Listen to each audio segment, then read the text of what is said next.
Good morning, Jefferson City. Welcome back to the NT Daily for Tuesday, June 23rd. We have Amanda Riley back with us today, which means, no, technically we are not going rogue because we already did that, and I will be anything but monotonous and boring.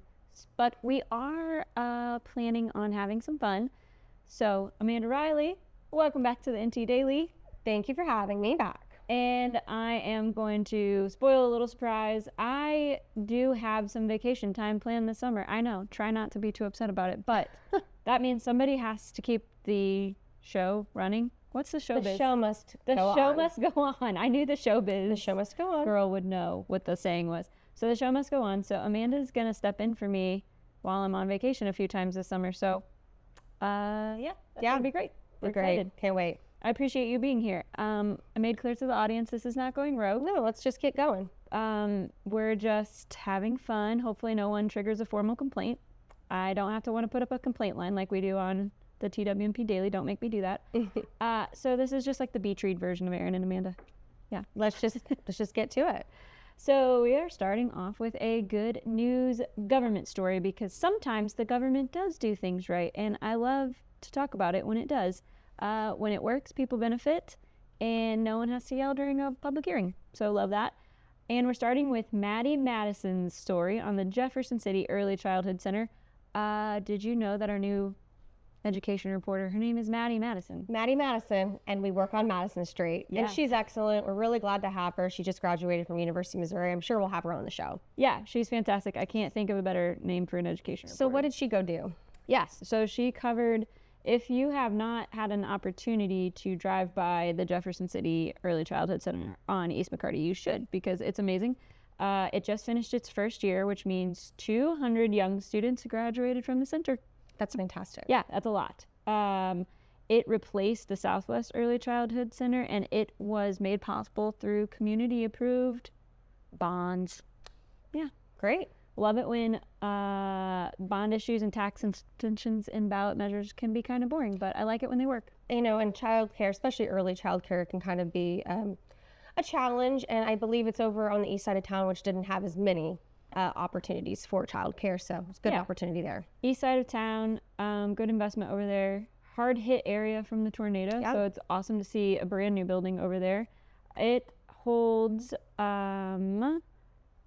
nearly 400 students when you look at special education, speech and occupational therapy, and physical therapy services. Over 400 students. So it's like over double what they were serving previously, which is a lot of tiny backpacks. A lot of tiny backpacks. A lot of tiny water bottles. The goal is not just childcare, it's kindergarten readiness. And I can tell you, as somebody who has 2 out of their 3 children in pre-kindergarten, that is no joke, trying to get 3 and 4-year-olds to sit down. You also run into this. I do run into this. Yep. Yeah. I think a lot of people can relate with us. Yes, this is a public service. So one parent in the story said the program was helping her son Ezra with communication and speech development and social skills. And I just love that because that's really what this program is about getting kids ready for kindergarten. It did... Speaking of a good transition into our next story, it did still talk a lot about transportation is not provided for pre-K students. That's not something covered by the district. So they are kind of working on how to... Well, that is a challenge with safety too. I'm sure my brain immediately goes to, that's got to be a challenge because kids are all different sizes and have all different seating requirements for being in a vehicle and being hard safe. To have, But this is one of those overall stories where community investment is kind of doing what it was supposed to do. We put a question to the people to extend the bond to pay for projects like this. The people voted. Now we have an early childhood center that's serving 400 students. That's very good job, community. Good job, people. Good job, Jefferson City. Right. So before we get to transportation, though, there is a big thing happening today that our health reporter Jennifer is covering. There is a Capital City Housing Conference happening right now, Tuesday, 9 a.m. to 2 p.m. at the Capital West Christian Church event on Fairground Road. They are talking about the housing stock in Jefferson City, which is apparently, there isn't a lot of it, and it's old. Right, and it's expensive also. And it's expensive. So, yeah.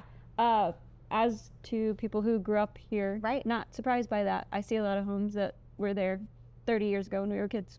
Right, and even older than that, but just having that, it's a challenge, because if it's expensive or old and there's maintenance things that need to be done, and if you're spending a lot of money to actually acquire the home, just run into some challenges. So I'll be eager to see what comes of it. Yeah. So some stats for the area. The average Jefferson City home is worth nearly 73% more than it was 6 years ago. We just moved back 4 years ago. Right. So that's crazy. I moved back about 6 years ago. Yeah, hope so. Right. And rents have climbed as much as 58% since 2020 during the pandemic. So the Housing Conference is looking at a new housing strategy draft, which the first one was developed after years of study, public input, and the conversations following the tornado in 2019 and the city's disaster recovery work. This sounds like a lot of government homework. I'm glad nobody drafted us to be on this committee. I don't think we would serve well. No, but we have good vibes to send and a good hearts to We send. are sending you. But no, I really do. Yeah, I hope that people don't really think about how it directly affects them, and I think anybody who's getting involved in that is kudos to them. Yes. So everyone has a hot take on housing. Amanda and I are glad that we are not on this group project, but we wish you all the best. And now we have to move into City Council, I believe, just approved a $124,000 contract with Olson Incorporated to conduct a study of the city's public transportation system. The city's actually only paying like $30,000 of this. 24, I want to be very precise on this because somebody's going to call me out if I'm not. $24,977. So that's what the city is on the hook for, and the rest is covered by a state transportation grant, which is fantastic. But what's happening is JEFFTRAN, our public bus system, has been operating on a reduced service because of a driver shortage. Really? Yes. Because of the staffing shortages, JEFFTRAN has only been running an alternating route schedule between 8:40 a.m. and 3:20 p.m. And if that sounds confusing, it's because it is. Oh, wow. Well, I hope, again, I need a study just to study what this article says. Well, fortunately, we've got some great reporters that can spell it out for us. Yes, here at the if News Tribune. you want to know more about the study that the city is undertaking, you can check out our darling Steffi Smith, local government reporter, darling of the NT Daily, her coverage at newstribune.com. Yes, we know I'm not supposed to have favorites. We've already covered this. It's too late. But it's hard to run a bus route without bus drivers. It is. Yeah. Okay. We've been talking a lot lately about AI, and I am hoping that we figure this out before we have AI. AI bus drivers. Buses. Yeah. I hope we're a long time away from that, folks. Please do not. If that is the recommendation from the study, I am going to have some thoughts, okay? I just want to tell you that. Be pre-warned. I don't want it. I'm not ready. Yeah. I don't want buses driven by AI to be making left turns on Missouri Boulevard. No one needs that, okay? Oh my goodness. Well, yeah, that would be really a challenge, but at least we don't have to worry about that at the moment. When we can move on to getting real people driving the buses. Before we move on, we are excited for one of our new sponsors of the NT Daily. Today's NT Daily is brought to you by MU Healthcare. MU Healthcare's front door is never too far from yours, with more than 800 locations across mid-Missouri and expert hospital care in Jefferson City and Columbia. MU Healthcare is committed to ensuring every Missourian has access to the region's most advanced diagnostic and treatment options. MU Healthcare, expert care close to you. And now I'm excited that we're not covering anything about energy, data centers, rates going up, utilities. Not today, folks. Not today. Today we have an ag story for you. Oh, that's great. Fun. Need more of that. Our friends at Mizzou have a meet. What is this called again? A meet? The Michael L. Parson Meat Science Education and Training Laboratory broke ground in April 2025 and was funded through money appropriated by the state legislature under none other than the name of the institute after Governor Parson. Okay. No surprise there. Very good. All right. So Meat Science Education and Training. Meat Science Laboratory. This is mid-Missouri. This is our bread and butter. not really, because it's more like a steak and a ribeye. It sounds made up, but I mean, I guess it's something that, gosh, talking about food scarcity and access to quality, good food. I hope I think I'm gonna have to do a little research on that. Yeah. See what that's about. We need something that's not bread. We need a bread and butter line that's more like rib and a Casey strip or something. I'm not sure. Somebody's gonna have to come up with that. But the goal of is to provide new tools and technology for leaders and workers in the meat processing industry. And I think there has been a movement over the last few years towards, I think, Americans, particularly since COVID. We had a pandemic, right? We had lots of supply chain issues. Everybody started focusing on where their food came from a lot more, and I think have kind of started to pay attention, which has really benefited Missouri farmers, because we have lots of cattlemen here in Missouri. We do. And I think it's really cool that we are putting a focus here and could be leaders in the nation in this, and I think that's awesome. They're gonna they have a market called Mizzou Meat Market. I've heard of this. Yeah. Yes. So the market's run by students in the College of Agriculture, Food, and Natural Sciences, and they sell USDA approved cuts of none other than beef, pork, and lamb. So it's hands-on student experiences that's going to include a new smokehouse and a classroom. Oh, wow, that sounds so Missouri. Sounds very Missouri. Sounds like a date night that might be a little cheaper than a Kansas City steakhouse. Hey, you know what? I think it's great, and we're getting the students involved. That's great. Yes. So this is going to be where we train the future of the meat processing, meat industry, cattleman industry, which I think is awesome. And they also have a built-in journalism school to talk about all the great things that they're going to do. Love that for them. Love that. Speaking of meat, today's NT Daily is also brought to you by our friends at Hen House. Our sponsors of the NT Daily and our friends at Hen House have you covered this week as we head into that busy 4th of July. They have fresh cut meats, produce, deli, and bakery specials at the Jefferson City location, including this week whole pork butts, fresh cut pork steaks, pork shoulder, country style ribs, frozen chicken wings, boneless, skinless chicken breast, fresh brats, and pork loin baby back ribs. On the produce side, they have sweet yellow onion, seedless watermelons, hothouse tomatoes, nectarines, peaches, and russet potatoes if you feel like some hand-cut homemade fries. And in the bakery, which we know I always fall, my discipline will be tested, they have cinnamon rolls, garlic bread, King's Hawaiian sweet rolls, vanilla cream horns, and oatmeal raisin cookies baked fresh. Go see our friends at Hen House, 1904 Southwest Boulevard in Jefferson City. All right, Amanda, it's time for our new segment. It is time for Hot Take or Hot Mess.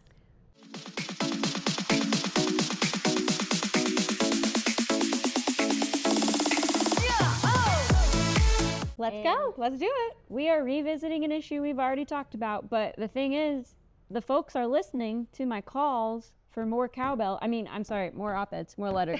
Sorry, it's not more cowbell. That's an SNL skit from our glory days. It was, yeah. So there's been a few letters that have come in past the fascinating Planning and Zoning Commission hearing that we had almost 2 weeks ago.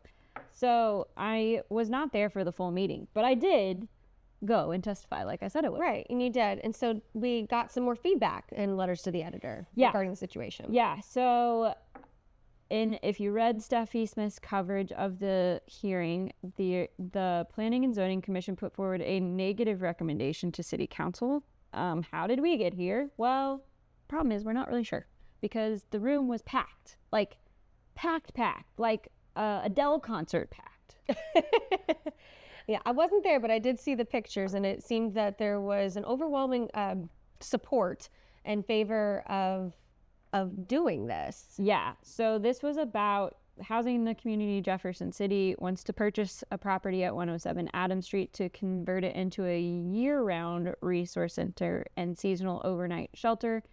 Over 70 people went on the record, myself included, in public support, but there was just, I think it had more it had more drama than a Shakespearean tragedy. Like, there Wow, was backstabbing, there was blindsiding. I'm not going to name who off the record. Oh, wow. We're not going to go there, but obviously, you know, you can go back through the public record and see who testified in opposition. Mostly property owners and folks who operate along East Capitol are worried about. I know, and understandably so. When you're running a business, if there's something new that you think could negatively impact it, I hear them. So I don't know if it's just they need more information of how it actually will benefit and not be a deterrent.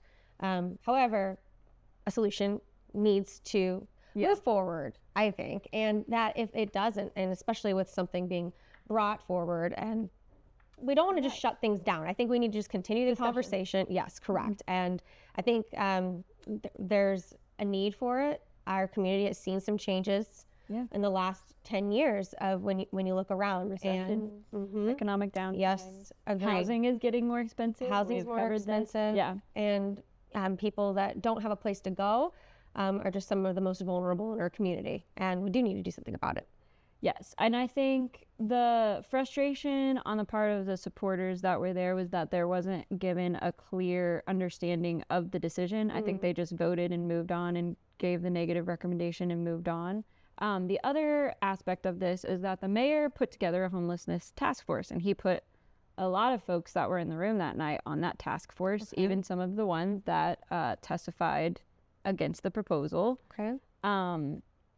And this was the recommendation that committee came up with. Gotcha. This was the group project. People came, they participated, they put forth a proposal, and then everybody was like, no, but not that one, but we don't have a better idea. So I think that's kind of where we're at right now. I think at the end of the day, the city council has to own this decision. What happens next is, yes, the Planning and Zoning Commission, not elected folks. These are people appointed by the mayor and council. I think just the mayor. I'm not sure. I'd have to check the city charter. Not the city charter expert. Okay, we'll have to ask Steffi about that. But they are not elected. City council is elected and accountable to the people. So this is going to be interesting to see how this plays out. But they have, I think we have another hearing on July 20th. Oh, wow. And then a vote on August 3rd. But y'all, this is a hot mess right now. This is a hot mess. This is the barometer has swung. We are in hot mess territory. It's tricky. It's absolutely tricky right now. We are in tricky territory. Thank you for participating in Hot Take Hot Mess. We still need more local op-eds. Even if you just want to talk about the rules of soccer, I welcome all thoughts on these things. You can read all of these stories at newstribune.com. That's going to wrap up the NT Daily for today. Before we go, I think we had a couple of reminders. We are kind of in red, white, and blue today, a little bit. We're red, somewhat. white, Yep. You've got it covered. Because we have this thing coming up. I guess apparently there's a birthday. Not my birthday, America's birthday. Somebody's birthday, the country's birthday. Everyone's excited about it. There's a big celebration planned, even bigger than the normal annual birthday party that we have on the 4th of July. It's a bigger one this year. So yeah, we have some events. We do have some events coming up. The News Tribune is covering the parade. There will be a live stream of the parade. And yours truly and Miss Erin and I will be there and hopefully speaking to a few of the attendees. As you know and imagine, it's a busy parade and there's a lot to look at. Could be really hot. Never know. Never know with this weather. It's really cold today. Or it's really hot today. I'm not sure. It changes. It's Missouri summer, so it kind of changes every 30 minutes here. But regardless, rain, shine, hot or cold, Amanda and I will be there at the 4th of July parade, a celebration for the 250th anniversary of the country. So mark that on your calendars. We'll have more information in the coming weeks. But Amanda, thank you. Yes. Thank you for coming back to the NT Daily. Thanks for having me. And that's going to wrap the show for today. We will be back tomorrow. Have a great Tuesday.